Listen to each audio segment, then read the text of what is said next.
సత్యసాయిబాబా శత జయంతి వేడుకల సందర్భంగా విజయవాడలో రన్ అండ్ రైడ్ నిర్వహించారు. ఈ కార్యక్రమాన్ని ట్రాఫిక్ డీసీపీ షిరీన్ బేగం జెండా ఊపి ప్రారంభించారు.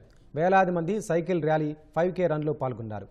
బీఆర్టీఎస్ రోడ్డులో శారదా కళాశాల నుంచి పడవల రేవు వంతెన వరకు రన్ అండ్ రైడ్ ర్యాలీ సాగింది. స్పిరిట్ ఆఫ్ యూనిటీ పేరిట ర్యాలీని నిర్వహించడం పట్ల ట్రాఫిక్ డీసీపీ షిరీన్ బేగం హర్షం వ్యక్తం చేశారు. దాదాపుగా 9,000 మంది కార్యక్రమానికి హాజరైనట్లు సత్యసాయి సేవా సమితి అధ్యక్షుడు లక్ష్మణరావు తెలిపారు.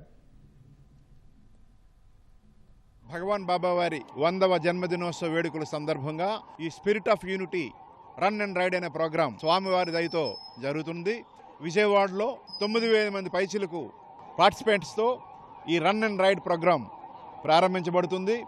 ఇందులో బాడీ ఫిట్నెస్ ఉంటే మెంటల్ ఫిట్నెస్ వస్తుంది.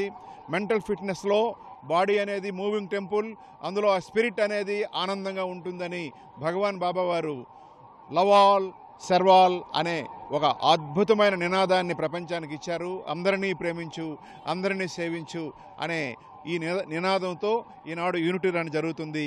సత్యసాయి బాబా గారు ఇచ్చిన స్ఫూర్తి లవ్ ఆల్ సర్వ్ ఆల్ అనే నినాదంతో ఈ యూనిటీ రైడ్ ని నిర్వహిస్తున్నారు.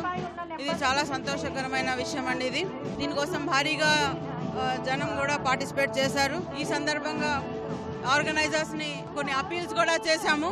ట్రాఫిక్ సంబంధించిన రూల్స్ ని కూడా అవేర్నెస్ క్రియేట్ చేయమని చెప్పి కోరుకుంటున్నాము వాళ్ళని. ఎందుకంటే విద్యార్థుల్లో చైతన్యం వస్తేనే వీళ్ళు భావితరాల్లో మంచి పౌరులుగా నిలబడతారు, మంచి పౌరులుగా ఎదుగుతారు.